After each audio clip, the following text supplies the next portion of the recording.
strap yourself in for Keeping It Real with Jack and Raoul. Welcome back to another episode of Keeping It Real with Jack and Raoul. Hello, keepers. Hello, keepers. I'm loving saying the keepers. Hope We you've, love you, Hope you've keepers. been keeping it real this week. Well, you will after we talk to you about this episode, which is a real goodie. Yeah, it's a goodie. saying I've heard a lot over my career, and I teach and you teach, and that is the concept of what got you here won't get you there. And it's so true. Yeah, so and true. wherever here is and wherever there is, what got you here will Won't not get get you you there. there. And then once you're there, what got you there won't get you there. Oh my It goodness. goes on and on. and on. A bit like us. Yes. What episode is this? 16? Episodes 17. Episode 17. 17 weeks we've been doing this. And what got us to here is probably some new learning, some new developments. Yeah. Since we started 17 weeks ago. Absolutely. We've been thought we'd- honing our skills. I thought we'd run out of topics to talk about after about 10. We will never run out of things to say. We could talk underwater, you and I. We keep thinking of things. Hey, that's another thing, keepers. Like, I know in conversations I have with people and something happens and they look at me and go, that should be a podcast episode. So if you've got an idea of what you think a podcast episode should be, let us know. Because If we haven't covered it. we will indulge. Absolutely we will, just like we did when we asked you to give us your ideas for what you should be called, our followers, which are keepers. Okay, Raoul, what got you here but won't get you there, which is talking about the future? Tell me a story. I reckon you might have one or two relating back to your skills or lack thereof and what you might have done in order to help you progress. Yeah. So look, we're gonna talk a lot of things, and one is skills. So the skills you had now won't get you there to where you want to be. And I remember distinctly when I was working at NAB, I was in IT, so in technology. I was a mainframe computer operator, and I started to have this passion for education and learning and training and development, and knew that what I wanted to do next is move out of the technical components in technology and move into literally learning and development roles. Right. So I had no qualifications at all. As you know, I failed English, and it's like I didn't go to uni after school. I just went straight into full-time employment. So I was about 27, 28 by this stage, and I went back and I did an associate diploma of education and training. And you did that while you were working? Yeah, it was part-time. So I did it, after work, and because I knew if I wanted to get into learning and development roles and, designing and delivering leadership programs, I would need a skill. Need new skills. Not necessarily a qualification, but probably Wouldn't helps. hurt. It wouldn't hurt. Wouldn't hurt. So that's why I did. Can I challenge you? You just said the skills you've got now aren't going to get you to where you need to go. I disagree. I think what we need to do is continually build on the skills we've got. Correct. Because a lot of skills we have currently will absolutely help us go into the future. But what Transferable. we're talking about, transferable skills, is seeing the future. Yeah? So getting off the dance floor and up on the balcony. Yeah. There you are, Miss Gillette, at the nightclub, boogieing away, telling men boogieing. They're- You boogie or you boogie? you can do either boogie or boogie. Whatever you were doing on the Don't dance blame floor. it on the boogie. boogie. Booger.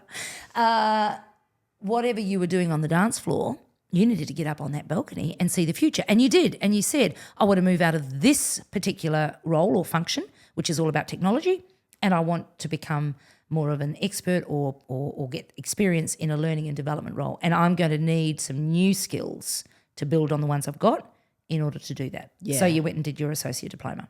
How quickly were you able to move into that area? Oh, so almost straight away, because I didn't have to wait till I'd finished it. I think me doing it, they knew I was committed to this. Yeah. And Well, true. I was given a job. It was still at the bank, and it was still in technology. So I transferred out of operations and into learning and development. and did the training at the same time, and they got a lot of on-the-job learning. Wow. But then got my qualifications and skills. You said something before because about I get off the dance floor and onto the balcony, and because you know me, I hate jargon, but I do. That's something that comes from adaptive leadership. That phrase. So I just thought if anyone hasn't heard that before. What it means is if you're on the dance floor, you can't see. You're in the weeds. Yeah, you can't see everything. So it's literally, get off the dance floor, get up on the balcony, then you can see everything, and then you might go back on the dance floor again. And then back up on the balcony again. Depends how many drinks you might have had. Anyway, seeing the future.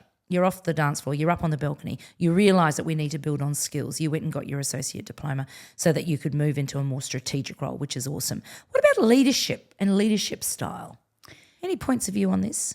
Yeah, well, I mean, you would have done this as well. The first time you're ever managing people, and a lot of the times it's you're in the team, like you're in the team, and then you become manager of the team, and that is a very different way of operating. You see sometimes in football teams when the players sort of become coaches relatively quickly, and then all of a sudden they're coaching people that they used to play with. I don't think that ever really works well. Doesn't. But that's different. So, for anyone that's ever done that, they would experience that you have to treat people differently and behave differently. Totally right. One thing I noticed is, this might be, you might not know this about me, but I'm a bit of a smart ass. And there's a new learning, Keehlan. Keelan's laughing at the back here. So when I was working in a team, I would make funny jokes or whatever. Office clown. But then I became manager of the team, and I would still do the same thing. And I realised, probably not quick enough, that my words were carrying more weight, and I couldn't say something, and in my head I'm going, clearly that was a joke. Because I was the manager, they're going, wonder what they meant by that. You cast a long shadow as a leader. So people are watching you all of the time. You may not even be aware of how much influence you have, which goes to the whole point of where you see people that get some sense in their head of how a leader should be. So you might be working for a leader that is quite authoritative. Maybe they're a bit narcissistic. Maybe they're a bit toxic. And you think, that's how you have to be. Yeah. So self-awareness, again, is so critical here. Yeah. And I think it's just realising that as a leader, if you are in a more senior position, your words mean more. Absolutely. And so you do have to be careful with the little odd jokes that you think are joking because they mean more. And what's appropriate? Because you're in a position of authority. Like my kids believing that you couldn't have a kinder surprise unless you're in kinder. Because I was in a position of authority. You. So they believe me. Mother of the Year. Hey, I remember when I was being managed and I was part of a large team, and I got on well with everyone. They were a great bunch. And then I became the manager. So back to what you were just saying, which was not easy because now I also was a bit of an office clown, easygoing, probably a little bit inappropriate at times. I become the manager. Now I want them to respect me and I need to be a bit authoritative. I absolutely had to change my leadership style. I didn't have to change who I was as a person or my values, but what I did have to do was be more self-aware of what I said and what I did and how that could influence others to do the right thing or the wrong thing. Yeah. So I think you're onto something there about the leadership style and maybe how that has to be adapted in order to get you from here to there. Yeah. And I think you're like what you said about your values aren't changing. No. But it's your leadership style needs to evolve. Well, first of all, if it's your first time you're in a leadership position, it's like figuring out what sort of leader you are. Yeah, what your style would want to be. But then also as you become more senior, and you sort of became very senior in your corporate career and you coach people, there must be a difference going from running a team of 10 to running a department of P&L. thousands. Yes, absolutely. Yeah, and a profit and loss. Absolutely. Yeah. And I work with emerging young leaders. I've got a couple of programs. She Leads is one of them, it's group work and then one-to-one coaching with me where I bring emerging leaders together to talk about their experiences. And we always cover leadership style. And most times, I don't think I've done a number of these groups now, so at least 20 or 30 people across a whole range of groups. They're small groups, so I've done a number of them. And when I say, what's your leadership style, I often get a blank face looking at me. So we go through the different types of leadership styles. I've also got this awesome assessment. It's called the Blind Spots Assessment. It's based on DISC 360. Very, very cool. You can actually access it through my website. We'll put it in the show notes, the link to it, Keehlan. And it absolutely helps you understand what your leadership style is, where you absolutely have the skills and the strengths that are almost natural and innate, and where your blind spots are. I think I told you about Dave in one of my workshops. I got them all to do a blind spots assessment, and he started arguing to me about the blind spots. He says, I don't have those. And a number of his colleagues said, yeah, you do, Dave. You're blind to them. Yeah. That's Hence the point. the name. Dave. So blind spots assessment, identify your leadership style. And there's heaps of different things that you can do, or different readings that you can read to actually identify what sort of leader are you. Are you a servant leader? Are you a authoritative leader? Are you a pace setter? Are you a democratic leader? What is your style? And sometimes it's a blend of more than one. Yeah. Well, and it's sometimes- adaptive Yeah, as well. absolutely. Depends on the environment, depends on the situation.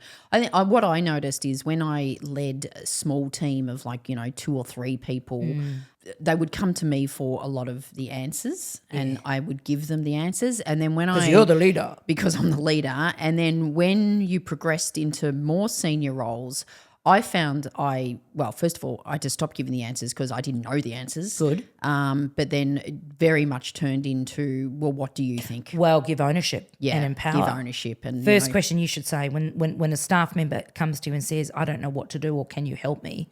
What do you think you need to do? Yeah. You must have a thought on this. Yeah. And they often don't.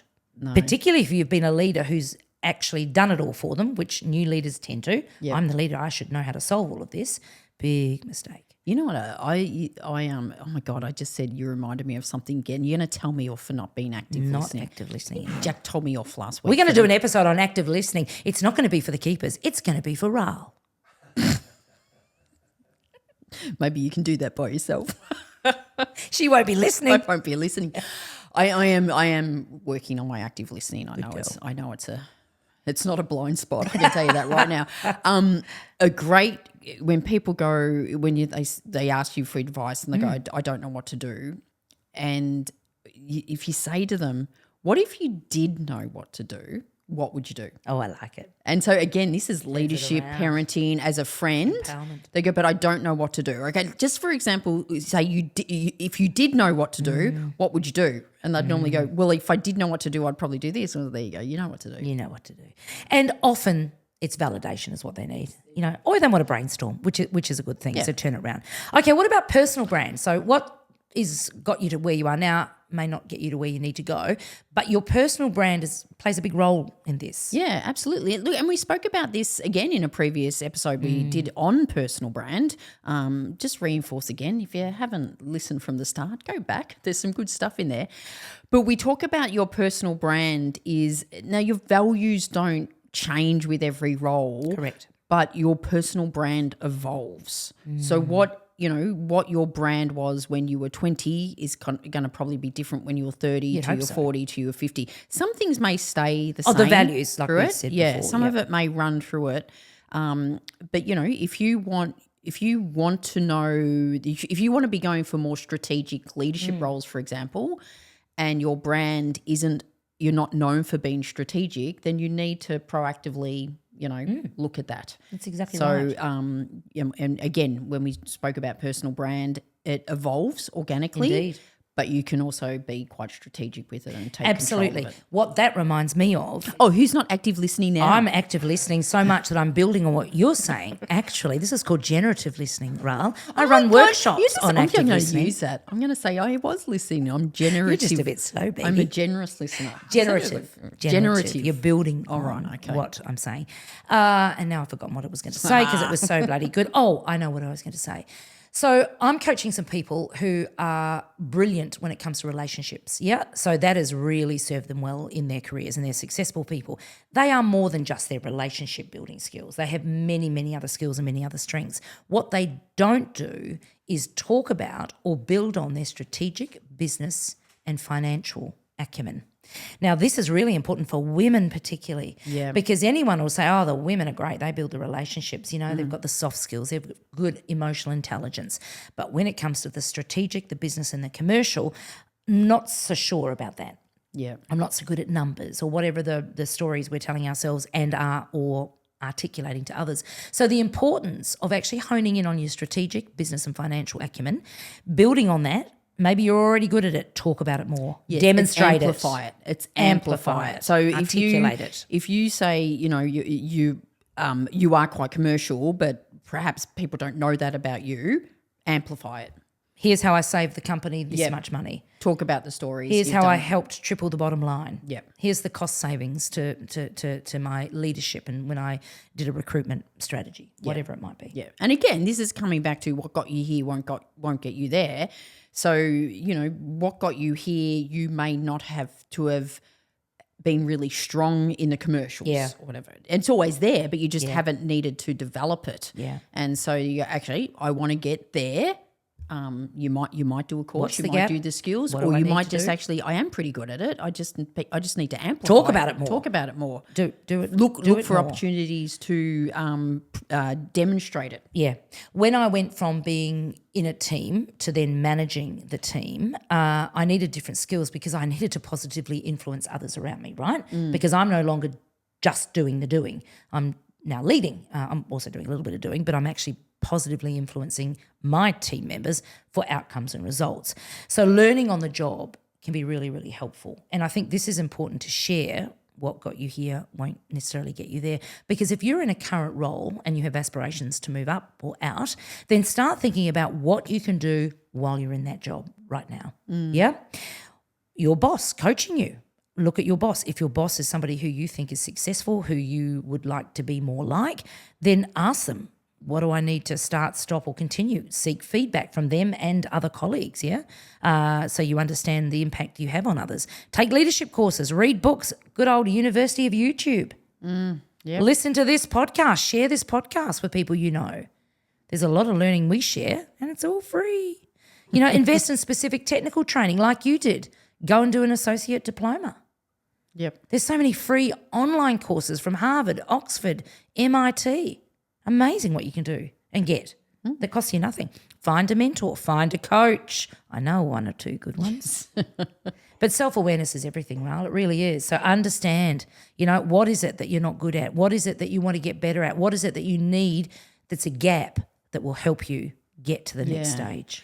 With the other part of that too is your network. Oh, So yes. when if you Genius. go, well, what got you here won't get you there.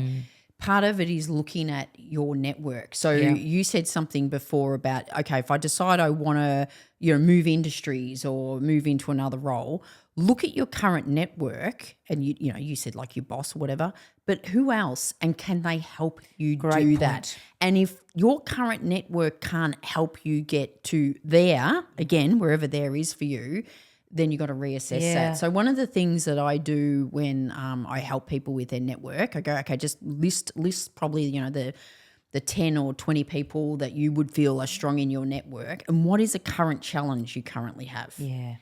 And then with that current challenge is your network will help you do that. And if the answer is, yeah, absolutely, I could call on these people, then your network's probably right. Love it. But if you go, well, actually, there's no one in my network that's in this industry that I want to break into, then you've got to strategically grow Absolutely. your network. You're making me think of somebody I'm coaching right now who's actually questioning which area she's going to move into next, and she's got some choices, So she's trying to be very strategic. She's always been in a rush, and she said one of the best things about being coached is it's made her step back, get off the dance floor, up onto the balcony, and just take a bit of a chill pill and say, I'm going to be patient. I'm going to be strategic. I don't know whether I want to be in finance. I don't know whether I want to be in ops, product, or engineering. So I am going to actually step back and look at what skills and development I might need. But I'm also going to take it one step further and start looking at different networks that I'm not in that I should be and start seeking insight and information and building new relationships. Go her. Yeah. And it's starting to already put light bulbs on. Yeah. And I like the fact that you said patience, because this isn't saying, what got you here and where you want to be in a month won't get you there. This is like over your entire life. That's exactly right. It's Long like career. This is what you've been doing. What you've been doing could be working for you for 10 years. Absolutely. And then it's worked for you now, but it may not work for you. Correct. Going. So you would have been working for at least 30 years. Correct. If I do my numbers. Yes, you do. And your you numbers started correctly. young. You started young. I've been working for probably about You think 32 about years. Your first job, first proper job, not, Yep. serving ice cream or pulling beers or whatever, the part-time role was. Your very first career role to where you are today, I mean, the learning and the experience and the insights between then and now must be immense. Well, you'd hope so. It's like I said, it's been Well, 30 years. It's not a coincidence. You're successful. You've authored 7 books. You're on the world stage, doing workshops, speaking, the whole bit. Doing an amazing podcast called Keeping It Real with Jack and Rahl. That in itself is such a leap for you. You're welcome. But my point here is what got you here. Sorry, what got you to here? Yes, what got you to here? It isn't luck. It's not coincidence. So what are some tips? What have you done across 30 years? If you had to summarise it in a couple of minutes. Well, I think I had a boss once. So it was one of the best boss I had, and he said to me, Raoul, there's a difference between someone's having 10 years experience or 1 year experience 10 times over. and I think so. Some people can go, I've been doing this for 20 years. It was like, but you've been doing the same thing over and over again, and maybe that's not 20 years experience. Maybe Depth, that's not 1 year breadth. experience. Yeah. We come back to what got you here that won't get you there. Our tips is be aware of where you want to get to. So, okay, first of all, where is there for you? And this self-awareness and feedback, like feedback on your network, feedback on your leadership style, all that type of stuff. So figuring out where there is and what you need to do to get there. Develop, I've had so many mentors. I've done so many courses. I've had so many coaches. Read extensively, but listened. I don't prefer a listener. But either way, you're taking in information. You're curious. You So keep it's developing. wanting to So learn. it's How adaptable are you? I think I'm pretty adaptable. Well, you are. Yeah. I mean, that was a rhetorical question. Yeah. When you think Sorry. about when you started your career in technology to where you are today, very much more on the creative side, very much teaching and educating. Yep. On leadership, on personal brand, on storytelling for business. I mean, you've had to adapt. Yeah. You're using your experience and your skills and you've built on them, but you've also had to take on new development. New skills. I mean, we've talked about my ventures into TikTok. It was like, I have ever since TikTok came in, I was like, I am not getting on that platform, right? It does, and this whole concept. So that's an interesting fixed mindset. Yes, and it's for Thank God you 13-year-olds. changed that. For 13-year-olds. What would I? Okay, well that was 10 years ago. It's not for 13-year-olds now. It's becoming a search engine. And you realise? if we're saying that we through this podcast we want to reach people that are just starting out in their career, well, where are they? They're on TikTok, and so I had to learn, still learning how to do. You're doing well. I know, gold on the TikTokers. You're on the TikTokers. Old TikTok Nana over here. Yeah. But the point is be adaptable, be open to new technology, be open to learning and understanding new ways of working, flexible working, hybrid working, life by design, thinking about maybe a portfolio career, whatever it is, have an open growth mindset. That's a really big part of what got you here, won't get you there. AI, I see a lot of people Love talking AI. about It's chat very clever. GPT. I'm never going to use that. It was like, oh my God. Big mistake. Big mistake. Yeah, So efficiency. again, we could be looking back in 3 years' time and going, oh, how did I survive without AI? It was like you got to think, open mindset. Open I think, mindset. adaptable. So if we had to think about the tips and to summarise them of what got you here won't get you there. First of all, it's self-awareness. Yep. Yeah, knowing yourself and the impact you have on others, and getting feedback around skill gaps or strengths gaps, areas of development, and being an open-minded growth mindset frame. Yeah? Really important. Tip number 2. Tip number 2 is once you figure out what there is, Where think you're of the going. things you need to develop. Yeah. Is it technical skills? Do you need a coach? Do you need a mentor? Do you need to do a course? Do you need to adapt your leadership style? But figure out what you need to do. Do you need to broaden your network? And you can do all of this on the job. Oh, yeah. In the job you're in now, even though that might not be the job you're going to stay in, you have aspirations to get out. Shadow people.